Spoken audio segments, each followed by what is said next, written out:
है। आज हम बीए द्वितीय वर्ष के पाठ्यक्रम में अयोध्या सिंह उपाध्याय जी की एक कविता पवन दूती या पवन दूतिका की व्याख्या करेंगे। वीडियो शुरू करने से पहले अगर आप अभी तक आपने चैनल सब्सक्राइब नहीं किया तो इसको सब्सक्राइब कर ले। इस क्योंकि ये लंबी कविता है और उसकी एक वीडियो में इसकी व्याख्या नहीं संभव नहीं हो पाएगी, इसलिए इसकी हम 3 या 4 भागों में इसकी व्याख्या करेंगे। तो आइए शुरू करते हैं। नाना चिंता सहित दिन को राधिका थी बिताती, आंखों को भी थी सजल रखती, उन्मना थी बिताती। शोभा वाले जलद वपु की हो रही चातकी थी, उत्कंठा थी परम प्रबला, वेदना वर्धिता थी। तो यहाँ पर इस कविता के माध्यम से अयोध्या सिंह उपाध्याय ने जो राधा जी हैं, उनके विरह वेदना का यहाँ पर वर्णन किया है। और ये उनके जो एक पूरा उनका कविता संग्रह है प्रिय प्रवास, उससे ये पंक्तियां ली गई हैं। और इसमें जैसा कि मैं बता चुका हूं कि राधा जी की विरह वेदना का वर्णन किया गया है, क्योंकि जो श्री कृष्ण जी थे वो मथुरा में आ गए थे और इस करके वो वापिस जो गोपियों के पास नहीं रह सके। और बाद में जो राधा जी हैं वो पवन दूती यानी पवन को अपनी दूत बनाकर वो श्री कृष्ण के पास भेजती हैं ताकि उनको उनकी याद आ जाए, यानी श्री कृष्ण जी जो राधा जी को याद करें या उनके बारे में, उनकी विरह वेदना के बारे में बताने के लिए पवन के माध्यम से संदेशा भेजती हैं। तो यहाँ बता कि नाना चिंता सहित दिन को राधिका थी बिताती। जो राधिका जी थी वो विभिन्न प्रकार की चिंताओं के साथ अपने दिन को बिताती थी, आंखों को थी सजल रखती, उन्मना थी बिताती। और उसकी आंखें सजल थी यानी उसकी आंखों में आंसू रहते थे और वो उन्मना सी बिताती थी, यानी वो बड़ी खिन्न रहती थी, उदास रहती थी। शोभा वाले जलद वपु की हो रही चातकी थी। शोभा वाले जलद वपु यहाँ पर सुंदर बादलों की बारे में बताया गया है, लेकिन वो श्री कृष्ण जी के बारे में बताया गया कि जो वो सुंदर जो शोभा वाले जलद वपु यानी जो सुंदर शरीर वाले बादल, यानी क्योंकि बादल काले होते हैं और श्री कृष्ण जी सांवले थे, इसलिए यहाँ पर श्री कृष्ण जी को बताया गया। हो रही चातकी थी यानी वो चातक की तरह भगवान श्री कृष्ण के इंतजार कर रही थी। उत्कंठा थी परम प्रबला, वेदना वर्धिता थी और उसके अंदर बहुत ज्यादा उत्सुकता थी और उसकी जो वेदना है, उसकी जो पीड़ा है, विरह की पीड़ा, वो निरंतर बढ़ती जा रही थी। तो यहाँ श्री कृष्ण की विरह वेदना से दग्ध राधा की मनोदशा का वर्णन करते हुए कवि कहता है कि राधा आने की चिंताओं से दग्ध होकर अपने दिन बिता रही थी और उसकी आंखें सदा जल से आपूरित रहती थी और आंखों में आंसू रहते थे। वह खिन्न अवस्था में दिन बिता रही थी। उसका जीवन उस चातकी के समान हो गया था जो शोभा युक्त बादलों को निहारती रहती है। अर्थात राधा रूपी चातकी श्री कृष्ण रूपी घनश्याम ही उसके जीवन के आधार थे और वह उन्हीं के आने का मार्ग देख रही थी। उसकी उत्सुकता निरंतर तथा विरह वेदना निरंतर बढ़ती जा रही थी। आगे बढ़ते हैं। बैठी खिन्ना यक दिवस वे गेह में थी अकेली, आके आंसू युगल द्रग में धरा को भिगोते। और ऐसे ही एक दिन वो खिन्न थी, दुखी थी और वो अपने घर में अकेली बैठी थी। गेह यानी घर, राधा अकेली बैठी थी। आके आंसू युगल द्रग में, युगल द्रग यानी दोनों आंखों में उसकी आंसू आ गए थे और वो धरा को भिगो रहे थे, यानी जमीन पर आकर जमीन को गीला कर रहे थे। आई धीरे इस सदन में पुष्प सदन गंधली, प्रातः वाली सुपवन है इसी काल वातायन से। और तभी वहां धीरे से जो जो सवेरे की जो वायु होती है वो झरोखों से आ गई और वो पुष्प की सदगंध यानी फूलों की खुशबू लिए हुए झरोखों से आ गई।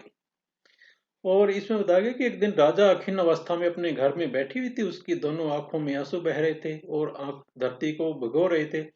उसी पल पुष्पों की सुगंध से आपूरित प्रातःकालीन पवित्र पवन ने वातायनों से यानी झरोखों से घर में प्रवेश किया।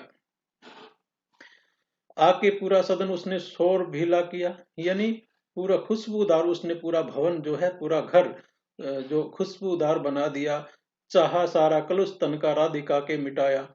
और वो पवन चाह रही थी कि जो राधिका के पूरे जो सारे शरीर पर जो एक कष्ट है उसको वो मिटा दे। जो बूंदे सजल दर्ग की पक्ष में विद्यमान, यानी जो उसकी आंखों के कोनों में जो उसकी आंसुओं की बूंदे थी, धीरे धीरे क्षितिज को निशम्यता से गिराया और पवन ने धीरे से उनको जो पृथ्वी पर गिरा दिया। प्रातःकालीन सुगंधित हवा जब घर में प्रवेश कर सारे घर को अपनी सुगंध से महकाई दिया, तो उस सुगंधित शीतल पवन ने राधिका के तन की सारी कुलिष्ठता यानी वेदना को अपने स्पर्श से मिटाना चाहा। राधा की आंखों के कोनों में जो आंसू की बूंदे विद्यमान थी, उस शीतल जल को पवन ने बड़े प्यार से कोमलता के साथ उन्हें धरती पर गिरा दिया। श्री राधा को यह पवन की प्यार वाली क्रियाएं थोड़ी सी भी न सुखद हुई हो गई वैरिणी सी। और ये जब ये जो पवन थी, सवेरे की जो पवन थी, वो सारी ये क्रियाएं कर रही थी, जो बड़े प्रेम से कर रही थी, तो राधा जी को भी ये सुखद नहीं महसूस हुई और वो नाराज हो गई, वैरिणी सी हो गई है। भीनी भीनी महक सिगरी शांति उन्मुति थी, पीड़ा देती परम चित्त को वायु की शुद्धता थी। और जो वायु की एक ठंडक देने वाली जो एक गुण होता है, वो भी उसको अंदर ही अंदर जला रही थी। लेकिन राधा को ये प्यार वाली क्रियाएं पसंद नहीं आई, बल्कि पवन की यह क्रिया उसे शत्रु सी लगी, वैरिणी सी लगी, शत्रु सी लगी। पवन की भीनी भीनी सुगंध उसकी शांति का अनुमलन कर रही थी, उसे दुख पहुंचा रही थी। पवन की कोमलता राधा के दुखी मन को और भी पीड़ा पहुंचा रही थी। कहने का भाव यह कि पवन के व्यवहार ने राधा की वीर वेदना को और भी ज्यादा बढ़ा दिया था, उद्दीप्त कर दिया था। संतापों को विपुल बढ़ता देख के दुखिता हो, धीरे बोली सुखद उससे श्रीमती राधिको हो, प्यारी प्रात पवन इतना क्यों मुझे है सताती, क्या तुझे ही कुलसित हुई काल की क्रूरता से। तो यहाँ पर जो राधा हैं वो कह रहे हैं कि इस प्रकार के जो संताप हैं उनको बढ़ाकर मुझे, यानी मेरे जो दुखों को बढ़ाकर और भी मुझे दुखी क्यों कर रही हो। और धीरे से बोलो सुखद उससे श्रीमती राधिका हो। और जो राधिका हैं उनको धीरे से बोली, प्यारी प्रात पवन इतना क्यों मुझे सताती, यानी राधिका ने उसको धीरे से कहा, हे प्यारी पवन, प्रातः की प्यारी पवन, मुझे इतना क्यों सता रही हो, क्या तुम भी कलुषित हुई काल की क्रूरता से, क्या तुम भी काल की क्रूरता के कारण दुखी हो गई हो। अपने दुखों को निरंतर बढ़ता हुआ देखकर श्रीमती राधिका दुख सहित पवन से कहने लगी, प्यारी प्रातःकालीन पवन, तू मुझे इतना क्यों सता रही है, क्या तुझे भी बुरे समय की क्रूरता से मेरी तरह कलुषित हो गई है। आगे बढ़ते हैं कि कालिंदी के वर पुलिन पे घूमती सिक्त होती, प्यारे प्यारे कुसुम चय को चुमती गंध लेती, तू आती है वहन करती वारी के सीकरों को, हापस पपष्ठे फिर किस लिए ताप देती है मुझे। वो पवन को कह रही है कि तू जो यमुना के सुंदर जो तट हैं उनके रेतीले कणों के साथ लेकर तुम घूमती हो, यानी पवन जब चलती है तो जो यमुना नदी के जो रेत है उसके कण भी उसके साथ उड़ते हैं, उसके बारे में बताया गया। प्यारे प्यारे कुसुम चय को चुमती गंध लेती, और तुम प्यारे जो यमुना के किनारे प्यारे प्यारे जो कुसुम के जो गुच्छे हैं उनको चुमती हुई उनकी गंध लेकर तुम घूमती रहती हो। तू आती है वहन करती वारी के शिखरों को, और तुम वारी यानी पानी, शिखरों यानी बूंदे, तुम पानी के जब पानी के ऊपर से बहती हो तो उनके पानी के बूंदों की बूंदे भी अपने साथ लेकर आ जाती हो। हाँ पापिष्टे, फिर भी पापी पवन, पापी पापिष्टे यानी पापी पवन, फिर किस लिए ताप देती है मुझे, यानी तुम पानी की बूंदे लेकर आती हो, रेत के कण लेके आती हो, सुंदर सुंदर फूलों के गुच्छे को चूमती हो, उसकी सुगंध लेकर आती हो, फिर भी तुम मुझे ताप क्यों दे रही हो, तुम मुझे दुख क्यों दे रही हो।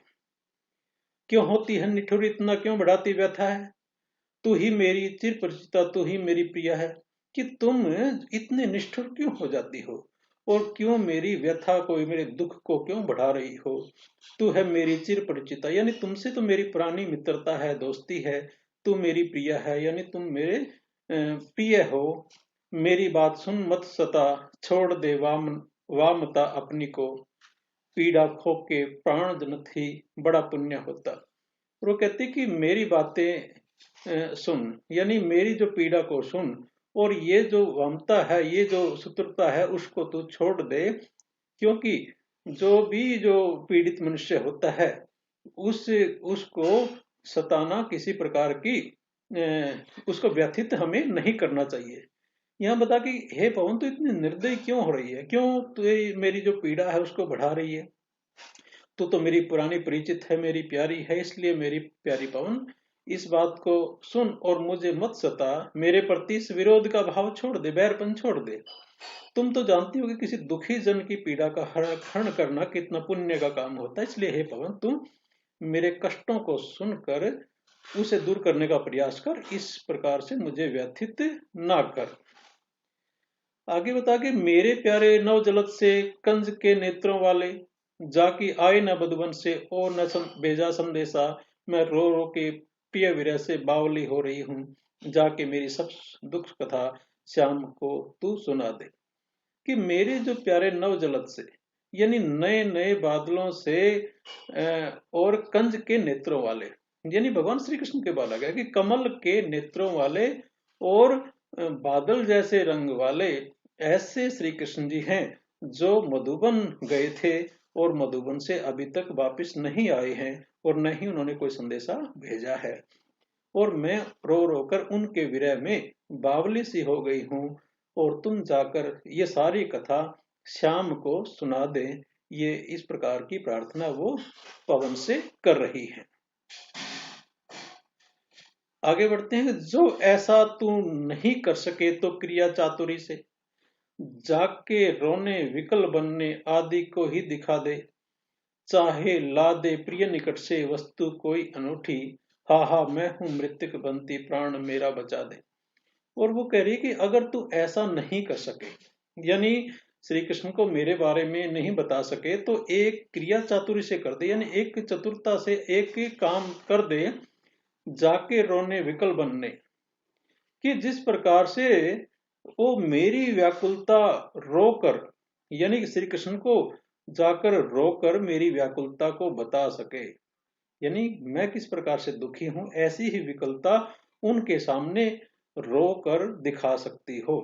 चाहे या फिर एक काम और हो सकता है कि चाहे ला दे प्रिय निकट से कोई वस्तु नोटी, या उनकी कोई निशानी लेके आ जा, उनकी जो प्रिय वस्तु कोई लेके आ जा, जिसके कारण मैं अपने प्राणों की रक्षा कर सकूं।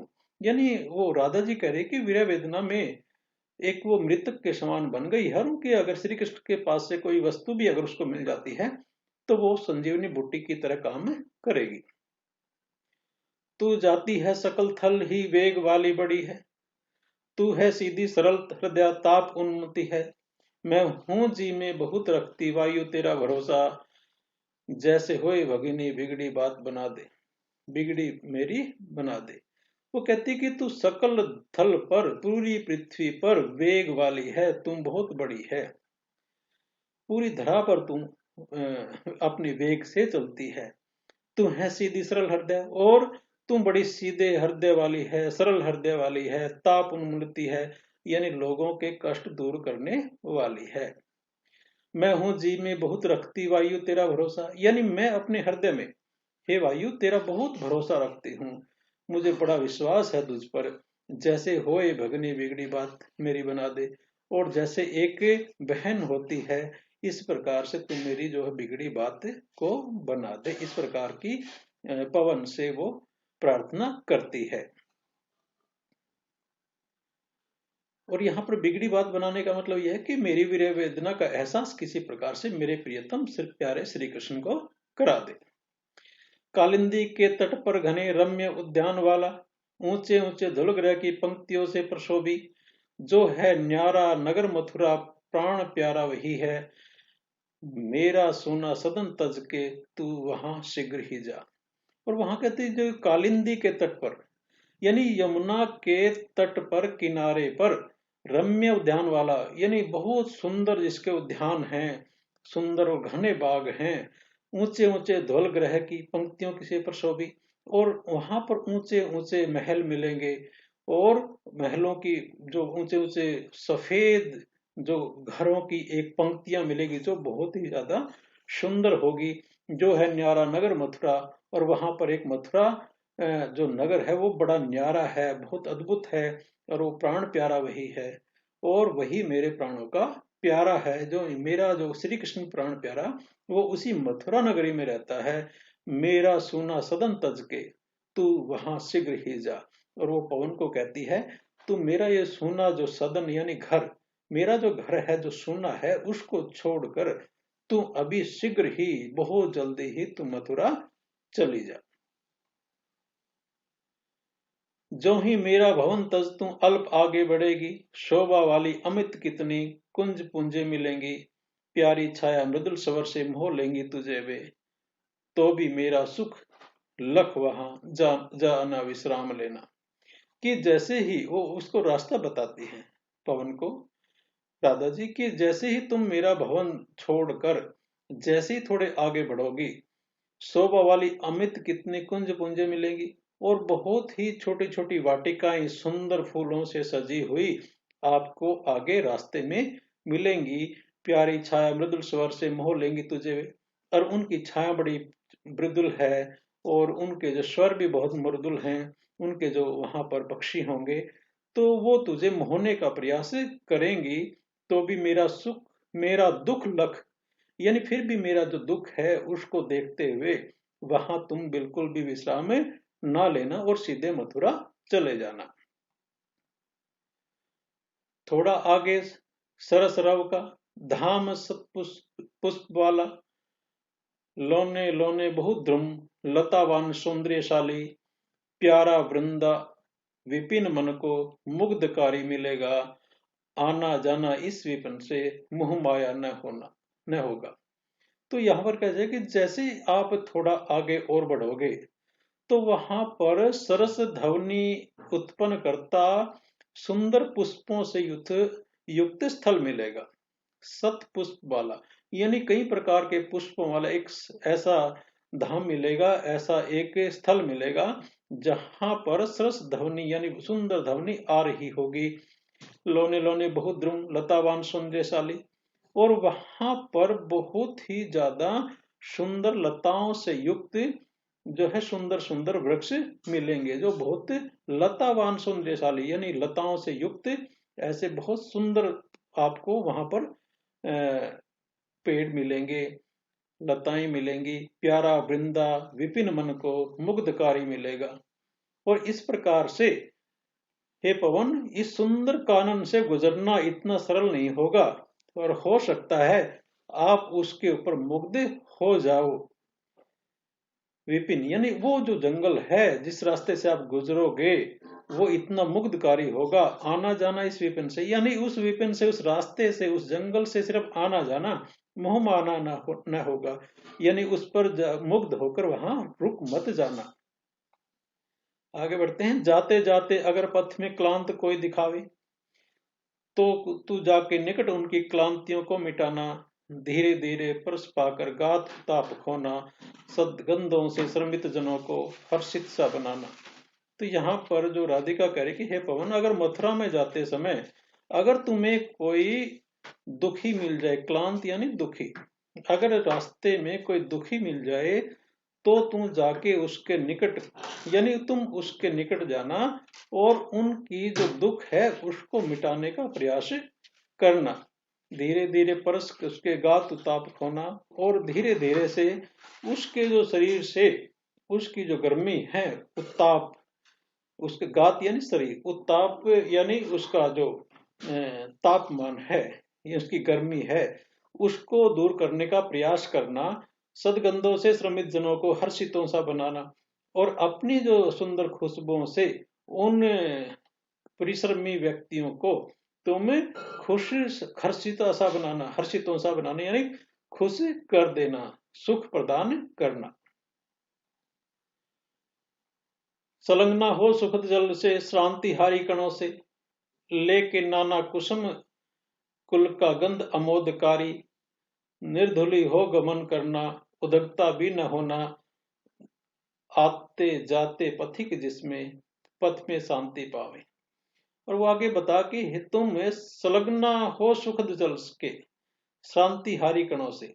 तुम तो शीतल जो जल के जो कण हैं और विभिन्न प्रकार के सुगंधों को अपने साथ लेकर बहना शांतिकारी कणों से। यानी सुख जो जल की बूंदे हैं और जो खुशबू है उसको तुम अपने साथ लेकर बहना, लेके नाना कुसुम कुल का गंध अमोदकारी। और जो किस प्रकार का जो अमोदकारी यानी खुश करने वाला मनमोहक ऐसी सुगंध लेकर तुम बहना, निर्धुली हो गमन करना। तुम धूल रहित होकर गमन करना, यानी जैसे अगर बहुत ज्यादा पवन चलती है, तेज चलती है तो धूल उठती है, लेकिन यहाँ पर राधा जी ने बताया है कि उद्रिक्तता नहीं करनी है, किसी प्रकार का उग्रता नहीं दिखानी है और धूल भी नहीं उड़ानी है। इस प्रकार से चलना कि धूल ना उड़े और उग्रता भी नहीं दिखानी है। आते जाते पथिक जिससे पंथ में शांति पावर, और ऐसे शांत अपने बहना है जिस प्रकार से जो आने जाने वाले पथिक हैं वो शांति से अपना रास्ता बहन कर सके और शांति से अपना रास्ते अपनी मंजिल को तय कर सके।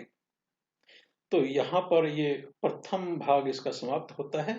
दूसरा और तीसरा जो वीडियो है वो भी आपको डिस्क्रिप्शन में मिल जाएगा, आप वहां से चेक कर सकते हैं। आशा है ये आपको समझ में आया होगा, और अगर ये अच्छा लगा तो ये कमेंट करके मुझे जरूर बताना। आपका धन्यवाद। जय हिंद, जय भारत।